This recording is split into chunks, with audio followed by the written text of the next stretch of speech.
जय जगन्नाथ। आपण मैंने समस्ते भलरे थे।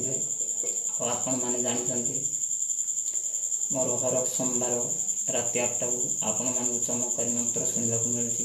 ए मंत्र बहुत ही शक्तिशाली मंत्र। आपण मानकर कार रोग दुख कष्ट अच्छी तो मोर चमत्कारी मंत्र शुणु। रोगी मान शुणु। मंत्र शुणिले रोग कष्ट दुख जंत्रणा सब दूर होता है। सुख शांति आसी थाए। आप लोग को भी मालूम है आज सोमवार है। हर एक सोमवार था, आज भी सोमवार है। आप लोग ये मंत्र सुनो, रोगी मान को सुनाओ और मंत्र सुनो। मंत्र शक्ति का एहसास करो। मंत्र में कितना शक्ति है। बाबा लाल भट्ट बाबा का एक चमत्कारी मंत्र सुनो। ओम नाल पटाय सर्वरोग हराय संत साई बाबा नमो।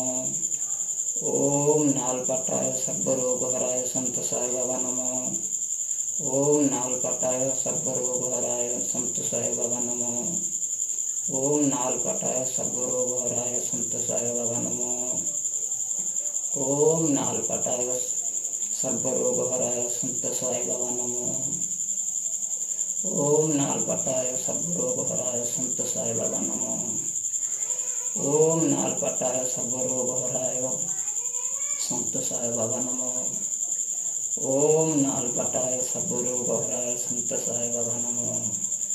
ओम नाल पटाय सर्वरोग हराय संत साई बाबा नमो। ओम नाल पटाय सर्वरोग हराय संत साई बाबा नमो। जय जगन्नाथ। ये मंत्र शुणु। मंत्र शुणिले रोग कष्ट दुख सब दूर होता है। जय जगन्नाथ।